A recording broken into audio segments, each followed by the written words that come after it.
Care and Wellness Center. Téléphone nous c'est 772 801 54 75. Nous parlons anglais, nous parlons français, nous parlons espagnol, créole là, c'est boule pique nous. 772 801 54 75. There was a meeting today. There was an audience. There was a hearing in Boston with Judge India Talwani about the Haitian and the people who were in the humanitarian parole. We don't know how we fared in that, and we are going to check it out. And then before the program ends, we'll tell you whether there was any significant development in that. We have not heard of any significant development. Where there was a significant development was in the Supreme Court case where the Trump administration went to the Supreme Court trying to block the judge's order to bring a guy who was deported by mistake, a legal citizen who was deported by mistake into a Salvadorian prison, high security prison, and they did not want to bring him back. They say we have no way of bringing him back. The Supreme Court issued an opinion whereby the Trump administration has to facilitate the return of that person who was deported unjustly into the Salvadorian prison. So we will let you know how that's going as we are going along the program. And I think we have Dr. Pierre-Louis here. Let me just put him on the speaker. Are you with us, Dr. Pierre-Louis? Yes, I am with you, live and well. And how are you, my brother? I am doing quite fine. I'm going quite fine, and thank you for joining us right on time, as we discussed. And we are going to dive into this interesting topic tonight, which is Gangsta Hip Hop. Now, this is young kids here, they know about it, but I'm sure that there's a couple of things that they don't know about it, and I'm looking for you to fill them in those areas. So how you doing, my brother? I'm doing wonderfully fine, and am elated to be here with you and to share a little bit of what I know, to provide my perspective. And certainly I know that there's a panoply of perspectives, and I'm just here with great humility to offer my own. And so certainly it's not the absolute truth, but since hip hop is something that is very close to me, and I grew up with it, in the midst of it, so I think that disqualifies me to speak what I know about it. Yes. But that's keeping in mind that's my perspective. Absolutely. I think we understand that, and we need different perspectives, people who have experienced things like that. So let me tell our audience who you are. Okay. Sure. Yes, Pierre-Louis, that's his name, but he took on the name Justice, which means justice in Yes. Creole. And he was born in Haiti but raised in Brooklyn, New York. After a distinguished career in the United States Marine Corps, he earned a bachelor's degree in psychology from New York University, NYU. He then completed two masters at Columbia University, one in international educational development and another in organizational psychology. Dr. Justice continued his studies in Canada, where he earned a doctorate in educational studies from McGill University. Dr. Lubin holds licenses and certifications in special education, administration, and supervision.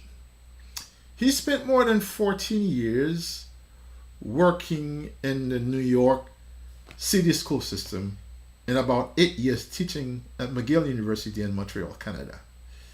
In collaboration with Ottawa University and McGill University, he has helped train several Haitian teachers who are teaching in Haiti. It's pretty cool. In partnership with Georgetown University, he has also helped train several young Haitian ambassadors. Currently, He teaches full time at St. Francis College in New York and is a senior researcher at Monde Production.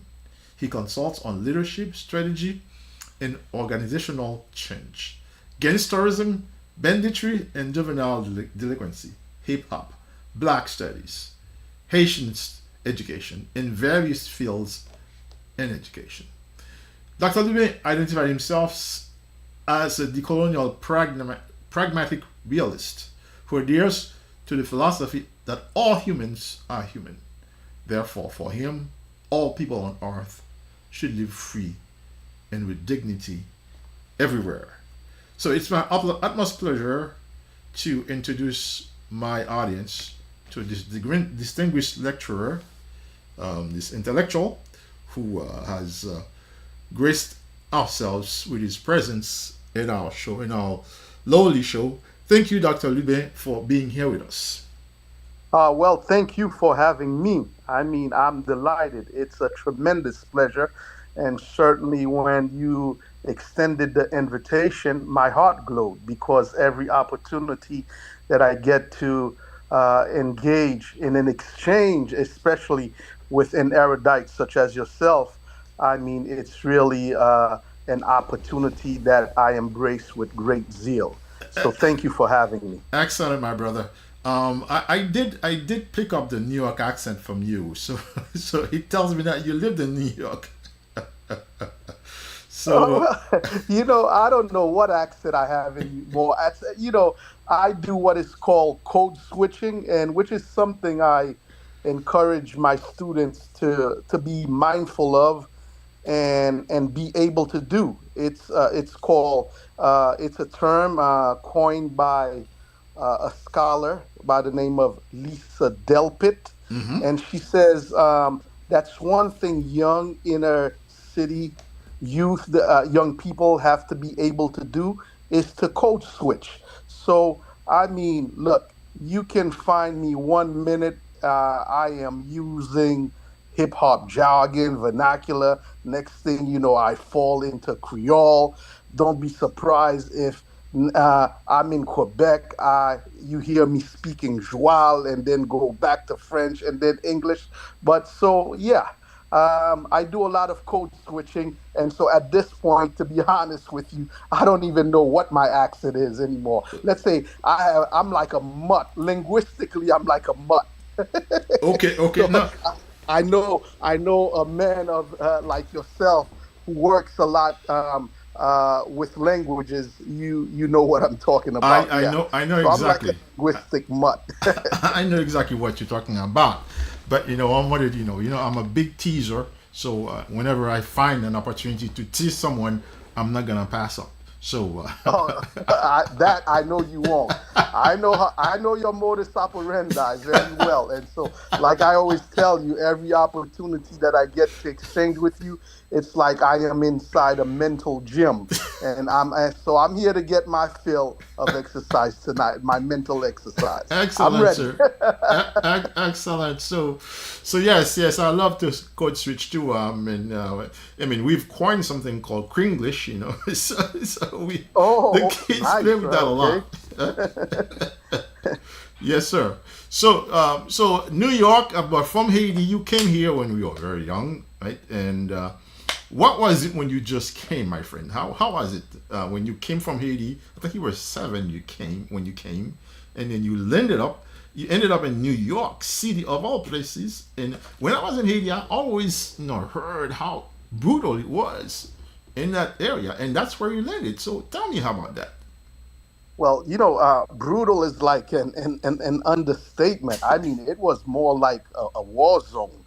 So when I came to New York to live with my both of my parents, my mom and dad, we lived in Crown Heights, and from day one, it was a cultural shock for me in that I saw things, of course, that you could imagine that not even in the wildest figment of my imagination that I could conceive such things. Like, for example, daylight people were getting robbed, getting stabbed, getting shot, and certainly, I mean, the whole neighborhood. that I lived in was inundated with drugs, guns. I could walk inside anyone. I mean, if you could walk inside what is called a bodega, a corner store, you could come out with a sandwich, and if your money was right, you could come out with a nine tech on your waistline. So and so it's that in that context that I grew up in. We're talking about, I could recall still today, is that it was about 42 Haitian boys, growing up in the neighborhood. And today, of the 42, it's only five of us that are alive. Wow. Wow. There's one of us, he's doing life in prison because he was involved in a fatal conflict with some Jamaican gang rivals, and consequently, for survival purposes, he shot both of them point blank in the head, and he's now doing life in So prison. so he dropped them. There's the He dropped them, right? pardon me. He dropped them. Oh yeah, he dropped them. Yeah, he dropped them coal on their back, and Wow. they should never come and see daylight. And so now him too. I mean, he will never see daylight. I mean, he's been, if you will, extinct in the prison system. He's doing life. So And then there, sorry, right. Go ahead. Go ahead. Go ahead. no, I was just basically sharing with you and the audience of the 42, the five of the 42 that are still alive, to give you an idea of how brutal it was growing up in this context. Wow. And so I said there's one of us that's of the five that are alive, doing life in prison. Then there is another one who was deported back to Haiti because he got involved in drug trafficking. So he was deported early on. And then there's the third one who unfortunately became afflicted with the HIV virus and who presently lives in a center for people who's infected with that virus in one of New York City's five boroughs, notably the Bronx. Then there's the fourth one. He is what you would call derogatorily a crackhead. Say, for example, there is a neighborhood here in Brooklyn called Little Haiti, TIT. And so if you go there, you might see someone. He's very popular there, and he's always walking with his head down like a zombie, looking for crack cocaine on the floor, and anything that that looks white, he'll suspect that it's a piece of crack. And then there's the fifth one, which is who is yours truly speaking to you tonight. Wow. So I grew up in that context. It was an epoch that is characterized by the name of Reaganomics. It was an economic policy evoked by the President Ronald Reagan, also known as trickle-down economy. So the idea of trickle-down economy is President Ronald Reagan believed that if he made the rich richer by giving them tax breaks, that some of the wealth would eventually ooze down. But unfortunately, in many communities of colors, such as mine, the wealth never trickled down, not even a drop. So, and this, to exacerbate matter, you had the crack epidemic, where I mean, crack was ubiquitous everywhere, and you had you had a lot of young black males and Latinos. Some either were crackheads or crack dealers. And so it is in that context that I grew up in Okay. Brooklyn, in Crown Heights, Brooklyn, New York. I got it. So you are pretty much a survivor of out of 40 guys. You just 42 out of 42. 40. Unequivocally, I am a survivor, without a doubt. Okay. And I thank God for this. And I thank God, and I thank I was very fortunate, though.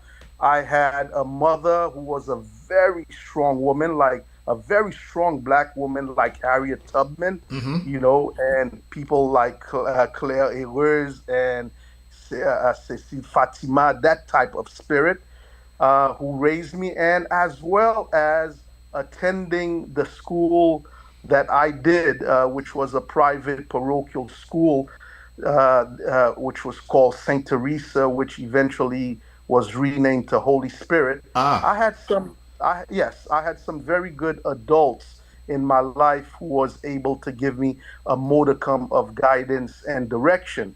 But above all, still, I mean, I was very much a victim of that particular social order. I'm talking, I am someone who's been shot at, stabbed before, and every day on my way coming back from school, either I have to fight some rival gang or be brutalized by the police. And so my escape, the ultimate escape for me, was when I joined the Marine Corps okay. right after high school. No, no, no, no. And But before, let's stop uh, before you get into the Marines, because you when we discuss the Creole version, I don't think we discussed that high school that you went to, St. Joseph. You said St. Joseph. no, Holy. no, no, no, Holy Spirit Junior High School. Okay, I okay, went to Holy Spirit Junior High School, okay, but now for high school, I went to Sarah J. Hill. That was a public high school, okay, and okay, there I was getting into a lot of trouble.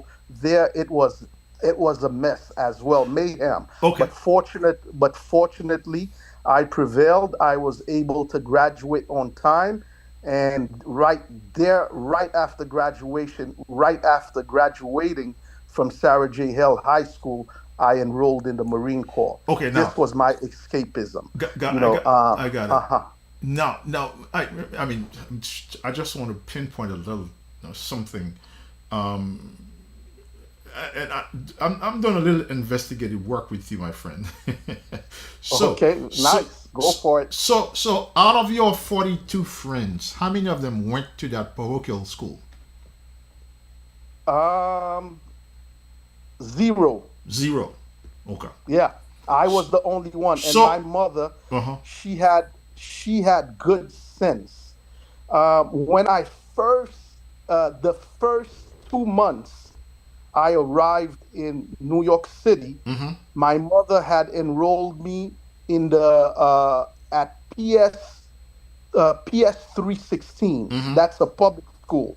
But because then I was getting teased a lot, Uh huh. by Mm-hmm. some of my peers Because who you're were a just Haitian. bullying me, Mm-hmm. because I was, they back then, if you were Haitian, I mean, your life as a student was miserable. Was hell. You were Yes. called Frenchie. Mm-hmm. They had something called HBO, which stood for Haitian Body Odor, Mm-hmm. and I mean, you were getting beatings just about every day, and consequently, me, I would react by fighting back, and before you know it, I couldn't explain my side. They tried to put me in special education. And so my mother intuited something was wrong with this. And so this is as soon as, although my mother, she didn't have the sophistication to know what was going on, but her intuition told her something was not right, something was uncanny. Consequently, she went to the nuns at Saint Teresa Holy Spirit and spoke to them. They said, "But ma'am, we are in the middle of the. It's been 3 months into the year, and we don't have a place. He should be going into the third grade, but we only have a spot in the second grade." My mother said, "Please, I don't care. Hey, put him in the second grade." And my mother, as a rude factory worker, I mean, some weeks, some months, we would go without food just so she could pay that tuition. Wow. And things got especially rough, when my father and her divorced when he left. And so Wow. basically, she had to shoulder all the financial burden. Okay, so And but to her, it she knew that, hey, um, attending PS316 like my other friends did. I think this is where you're getting at. And yeah, I'm having an epiphany right now. Yes, you're right. None of them attended Holy Spirit, but they attended PS316, okay, yeah. and then subsequently they would go to local public high schools such as Prospect Heights, Erasmus Hall, and so forth. I Yeah. think from what I understand, you got some pretty good grounding in that school, and that might have been your saving grace. Now, I have something else to ask along the same line. We know some kids also went to this kind of school, and they did not turn out the way you did. You guys, you are a guy who wants to do decolonization.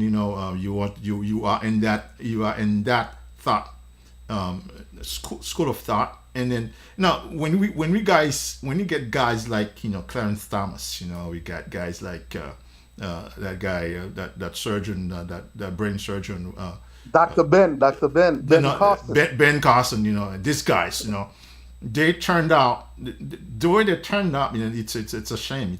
It's a crying shame that they turned out like that. But you did not, and yet you went to that school. So how do you what do you attribute to the fact that you remain a true Haitian, you remain a guy who is compassionate, who owns up to who you are, to your roots and things like that. So because going to that school could have make you turn left, make a wrong Yeah, turn. well, yeah, actually, yeah, it was without a doubt, I received a very conservative education.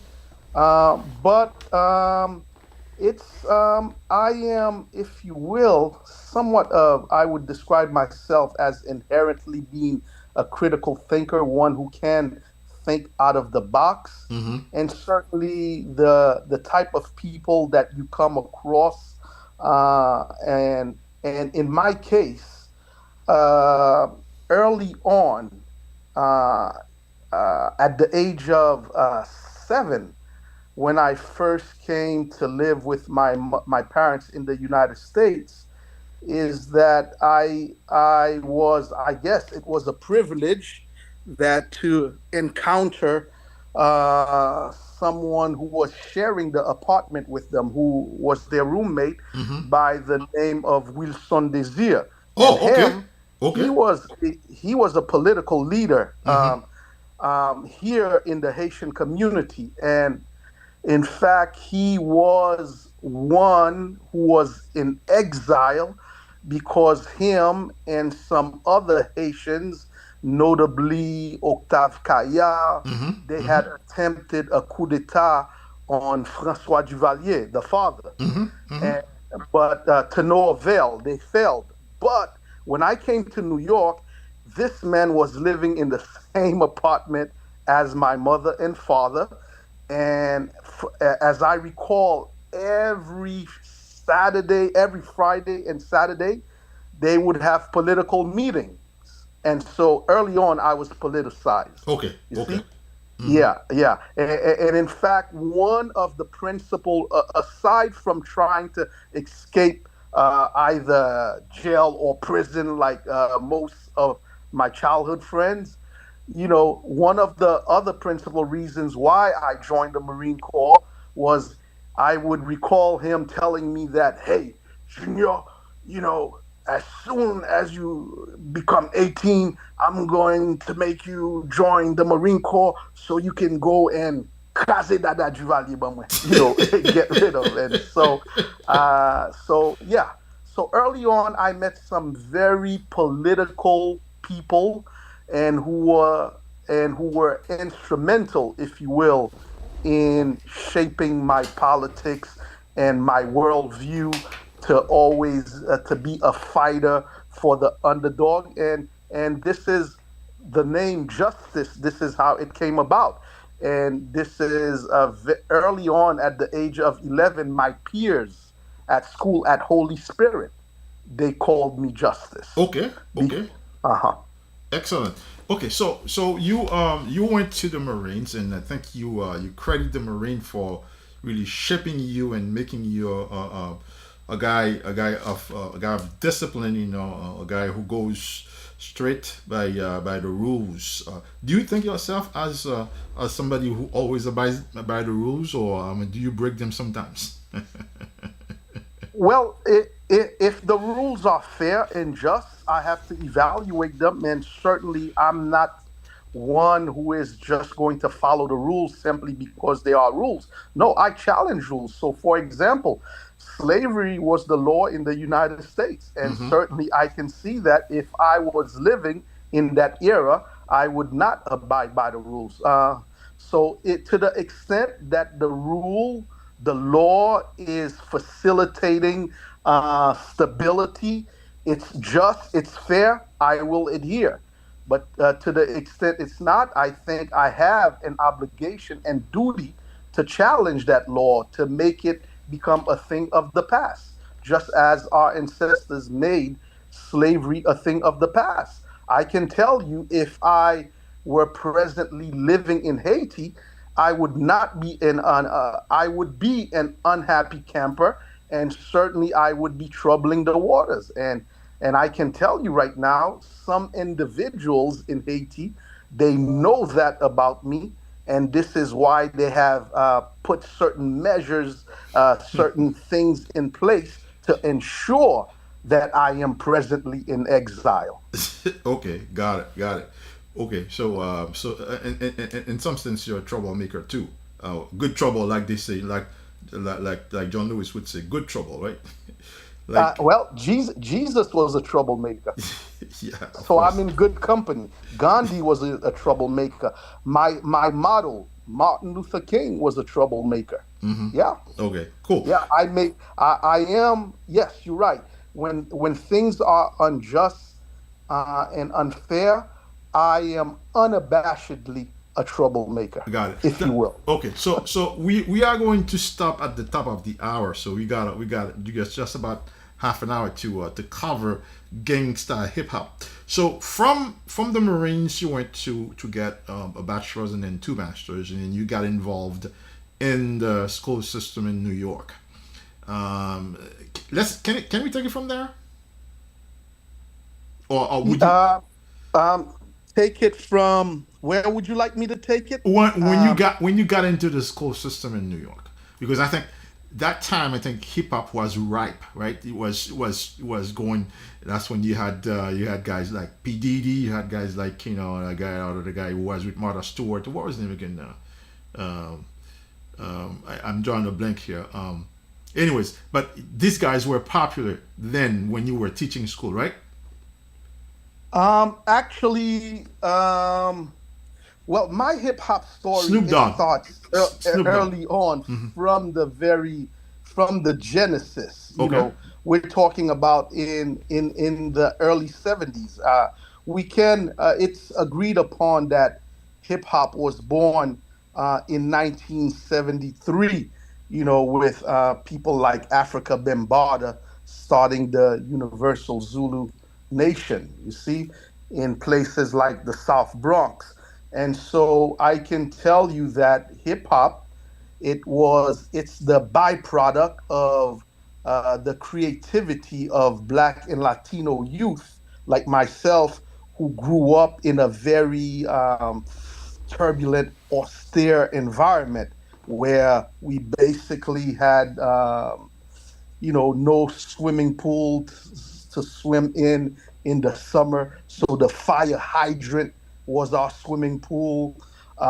We didn't have no, although we were well physically, athletically inclined and endowed, but we didn't have no gyms, let's say, to go and practice our somersaults. So I recall vividly, we would, actively look for uh, burnt, semi-burnt mattresses in burnt down, abandoned buildings, and we would drag these mattresses onto the sidewalk as we practice, our somersaults and so forth, and in the process would break some limbs too.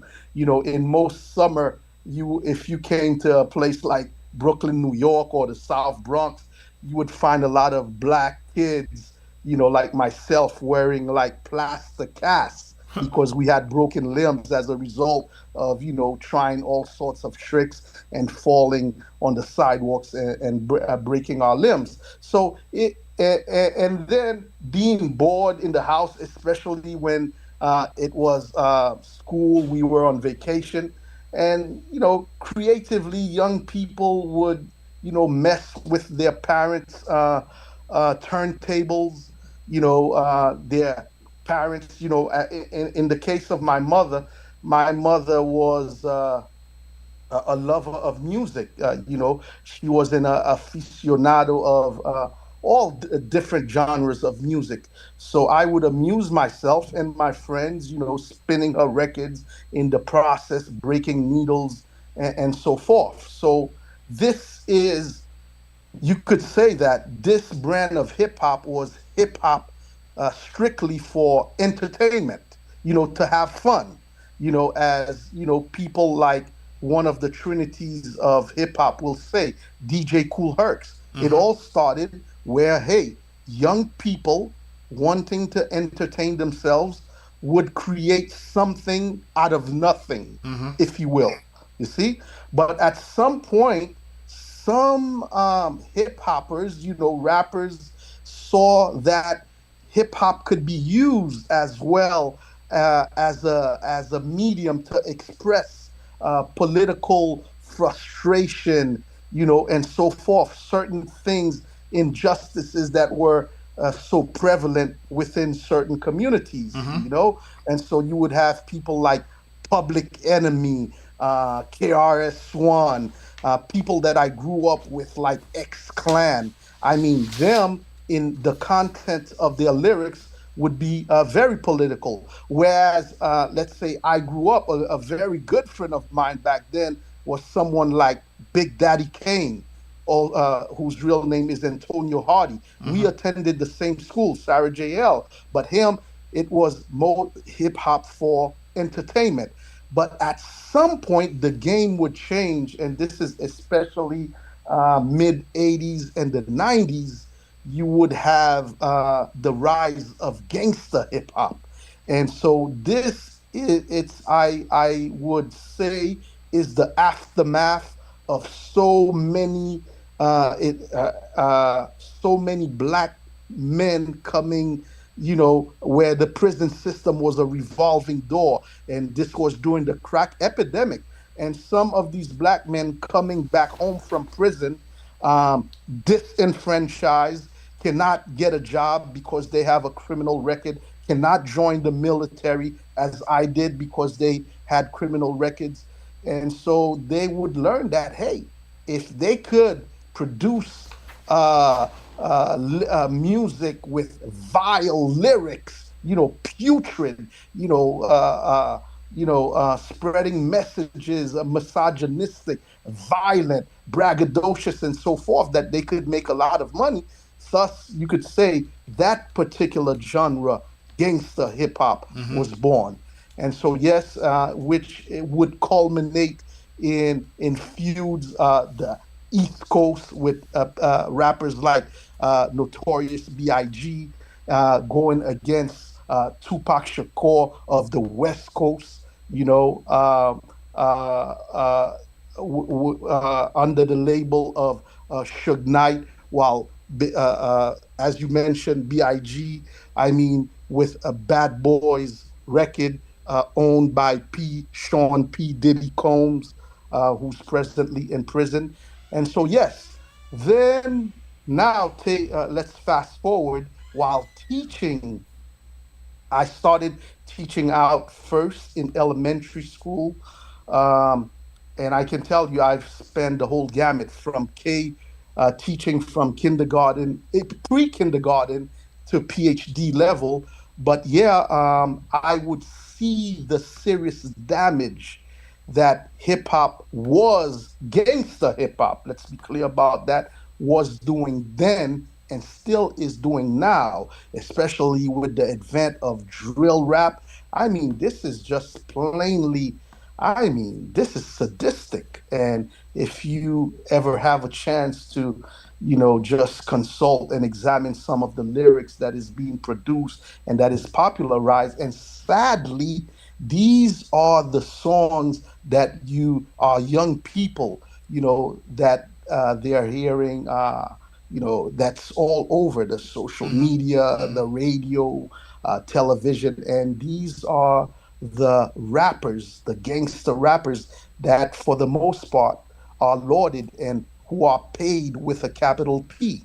Yeah, and so I was always moved by this and can see how this, especially this particular genre of hip hop, how it was shaping the mind of our young people, the way that, because it's hip hop, it's very influential. We could say that it's the subculture of choice of young people, especially inner city young people. It influences the way they think, walk, dress, relate to their peers and adults. And so this is how I got very interested in putting that aspect of hip hop under the microscope to see exactly how it was influencing our young people and doing the damage. Now, paradoxically, I would say that, not, I am convinced that hip hop is arguably the best uh, teaching tool, teaching instrument that one can use. I mean, when teaching young people, Mm-hmm. because certainly it enables you to be able to connect with them right away. And in order to motivate, you got to first be able to connect.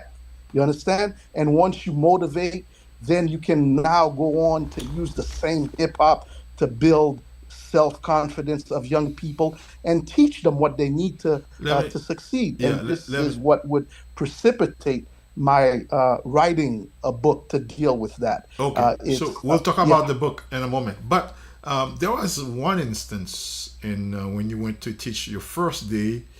You went to teach there. It was a violent class, but you were able to navigate that area. Can you remember? Can you remind me how you did it? I think it had to do with Snoop Dogg or something like that. Can you recall that Oh, oh, instance? oh, yeah, well, this was my experience. Well, I had several experiences at Ella McQueen Residential Center, and this is a position that I inherited. I believe it was my third year of teaching. Mm-hmm. I had not gotten out of college not too long ago, and I took that position because prior to my taking that position, I was the fourth teacher between September and December. The three previous ones, they all had been assaulted, and the third one that I replaced, actually, it was this Nigerian brother. He was actually put in a coma, and Wow. this was at Ella McQueen Residential Center, which is a youth incarceration facility for young males between the age of 16 and 21. Mm-hmm. So I recall my first day when I went there, and there was this, a colleague, um, elderly woman, and she says, "Boy, these people are crazy. Now, why would they send this young man over here? These people are gonna eat him alive." And she said something to that sort, and yeah, back then, very young and relatively not gaunt, not small, but but my principal had given me that assignment. For one, she knew that I had a Marine Corps background, and certainly I had experienced success with not incarcerated youth, but youth basically at risk. So I had that experience under my belt. And now there, the particular situation that you're talking about is with this young man called Larry. But I'll start with a math experience that I had. Now, I knew the first day that I took the position, and I didn't even, once I was escorted to the class, and the correction officer, he basically told they call them residents, but in actuality they are inmates because they are incarcerated. He told them, "Gentlemen, sit the f down." I can't say Yeah. what exactly he said, but you could fill in the blanks. And so right away, I knew that I didn't have much time to connect with these young people. So I didn't even tell them what my name was or started writing. Right away, I came up with a scenario, a hip hop scenario, if you will, that will enable me to connect with them. I told them, hey, you enter into your Macy's and they're having a sale on your favorite Sean John suit. Back then, Sean John was a popular brand. It actually it's a clothing line that P Diddy, Sean Puffy Combs, he's the one who was the founder and CEO of Sean John. And most young people back then, I mean, all fancied and dreamt of having like a Sean John suit. So I told them, you enter Macy's and they're having a 30% sale on your favorite suit, which used to cost $247. So now, how much are you going to pay for that suit? And at some point, there's one young man, actually, he was in the Crip gang too, but he automatically tried to cut me off. But the OG, I mean, the real leader, if you will, the silverback of that gang, the OG, the original gangster, he told him, sit the F down. Yo, this end is real. And meaning there I could see I captured their attention. They actually using a language, the hip hop, my knowledge of the hip hop subculture, I was able to make that connection Yeah. with most of them, and especially the leader The of O- that the gang. And so OG. he told the young man to sit down, and so I was able to continue with my math lesson in percent. And now this same young man, at some point, we would have issues when it came to reading lessons, and whenever it was time for this to happen, the reading, this guy chairs, I mean, would grow wings, and there would be all sorts of mayhem fight. But now check this out. One day, um, something came to mind. I intentionally brought some Source magazines with me. And the Source magazine, one of them in particular, it had a picture on the front page of Snoop Dogg. It was a featured story. And Snoop Dogg now, he is a self acclaimed Crip. that he is a member of the Crip gang. And so I brought it, and that caught the interest of that particular young man. And so now, after the class was over, he asked the correction officer if if he could come and talk to me. And lo and behold, this guy, I said, yeah, sure, why not? And so when Larry came to me, I mean, he broke down in tears, explaining to me how he had a child, and certainly he could see that, hey, this was an endless cycle for him, and he doesn't know how to get out of this thing. And because he can't read, he's illiterate. But Very interestingly, he wanted to know Snoop Dogg is his model, and he wanted to know what that magazine, Was saying. was saying about Snoop Dogg, what was being said. And so this was the hook.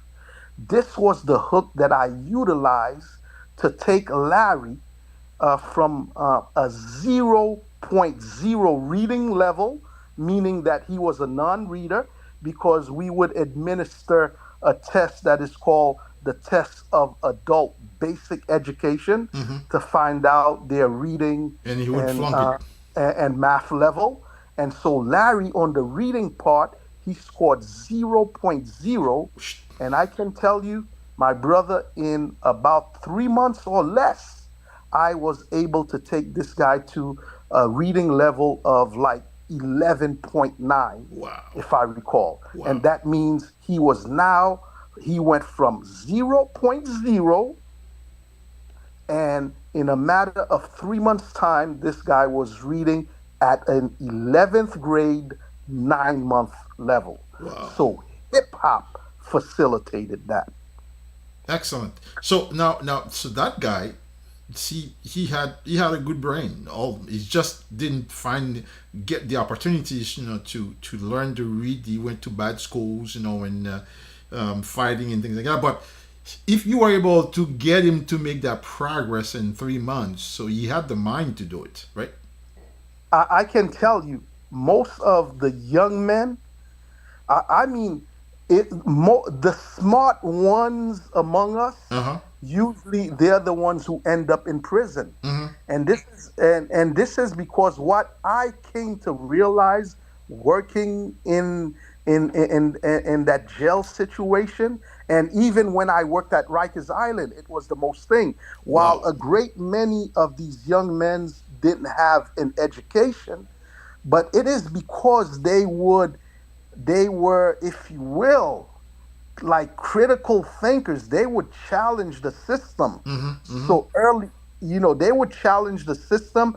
They were non-conformists. Mm-hmm. They didn't want to conform with the system. Consequently, they would be placed in special education, Mm-hmm. and eventually some of them would drop out because some of them were bored to death. Some of them figured out that, especially when it came to history, subjects like history, they were being lied to. Mm-hmm. They were being made to feel inferior. And so this is how, to a great extent, how I became interested in decolonizing the mind, Mm-hmm. because I realized, because a great many of these young people, because they were so smart to see right through the BS, then they were labeled as troublemakers. Troublemakers. Mm-hmm. Mm-hmm. Got it. Yeah. So you got that, and then um, what was your involvement on an academic level? What was your involvement with hip hop? Oh, in terms of, well, as I told you, I am in this year. I am coming out with a book that actually, that book, believe it or not, I wrote it back in 2009, Mm-hmm. but because of some of the things that I put out in this book, it may be, and certainly it will offend a lot of people that's in the hip hop industry that I know personally. Mm-hmm. So I've been reluctant to publish it, but looking at the damage that hip hop is doing, not just here in New York City, in Montreal, where I live, also, in Haiti, where I used to be, back and forth, go back and forth. I see the damage that's being done worldwide, by gangster hip hop. So at some point, I said, you know what? I have to do the right thing. I have to, put some of these of the Knowledge. Mm-hmm. Information. dangerous, this calamity, as you expressed it, that's happening, and that's really doing some serious destruction, especially in a place like Haiti, that doesn't have, the resources to deal with the aftermath of the danger Yeah. out Let's by yeah, gangsta hip hop. let's qualify something real quick, okay? You are talking about gangsta hip hop, okay? Not hip hop in general, right? Well, I am denouncing gangster hip hop, Okay. yeah, if you will, but I do acknowledge that hip hop, and is, and I make that argument in my book that it's arguably the best teaching tool to reach young people, Got it. Got it. especially in the inner city urban context. Yeah. Okay. So, but gangsta hip hop is the one that has the damaging capacity to really messed To up do some serious kids. damage. Oh, It's okay. deadly. Yeah, Okay. it's poisonous. So It's so venomous. okay. Yes. So the book. What is the book title, and when does it come out?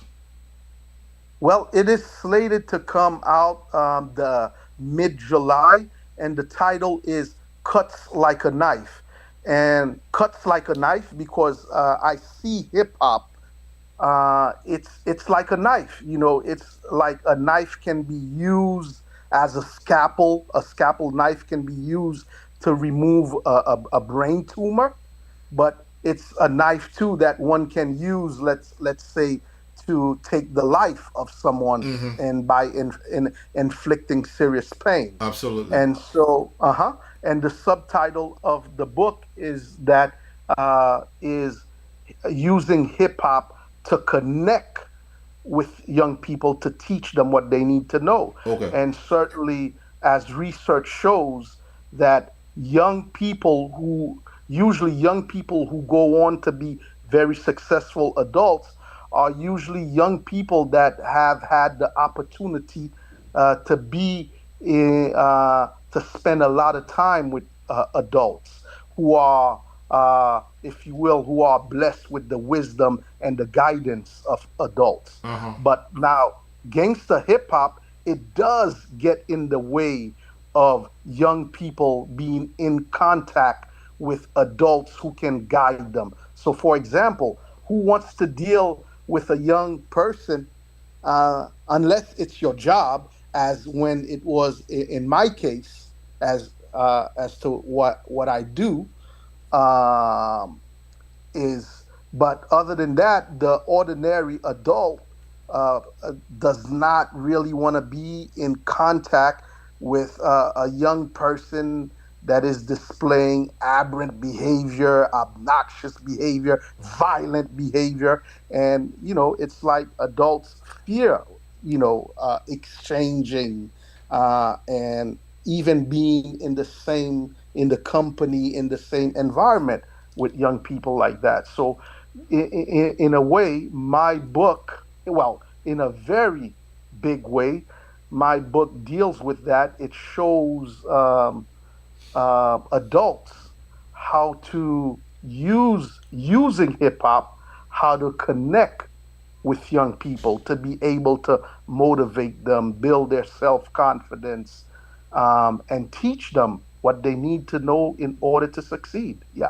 Okay. Excellent. Now that book, when we gotta talk again about this book, because when it comes out, you want to come back and discuss this book because that's an important book, and I think the young Haitian Americans, I think, ought to get a copy of that book and read it.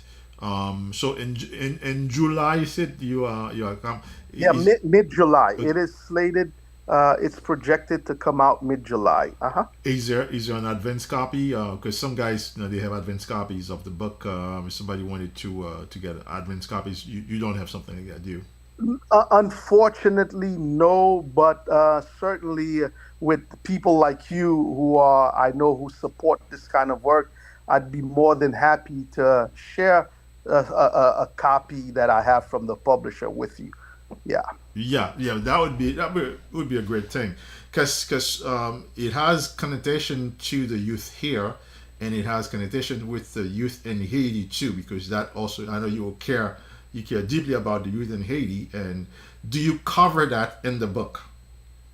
Oh yeah, actually, yeah. I look at it as because hip hop is a worldwide Global, phenomenon, global, and huh? independent of our knowledge of it, it's everywhere. It's in the in your home, in the schools, in the streets. It's in the churches, the synagogue, the mosque, and so yeah, and it's a worldwide phenomenon.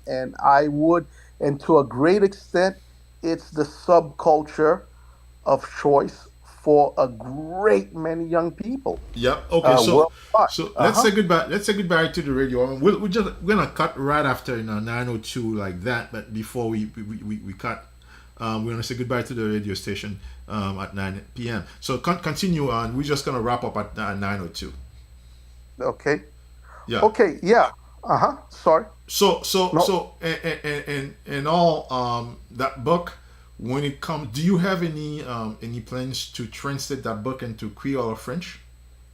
Well, it's going to be translated into French, and I've given myself a mission actually. Whatever I write, I want it to be in three languages. Okay. So, yeah. Uh huh. Yeah. In fact, there's a young brother that I'd like to, that I mentor. His name is Yanis Axis. And just recently, and I am in the process because I know that you are a man of technology, and so this brother, he's very astute in artificial intelligence, Okay. and so I had challenged him as his mentor.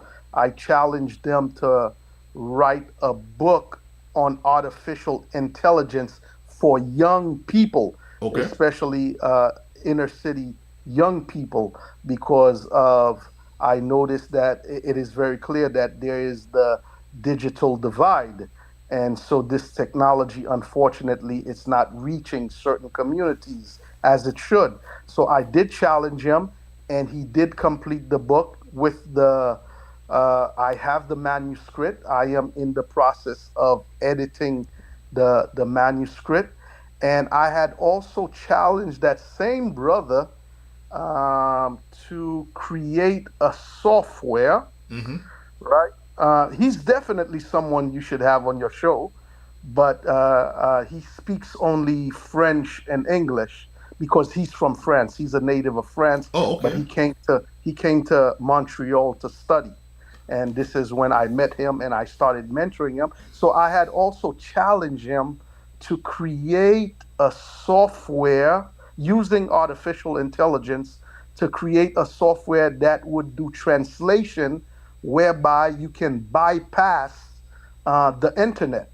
So, whereas you can translate any document, a book, and so forth, even though you may not have access to the internet or Wi-Fi.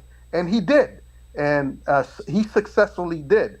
Actually, one of the books that I wrote with Dr. Rousseau Francois, who was on your show, we were able to use that software and translate the book in like in under 20 minutes. Mm-hmm. Mm-hmm.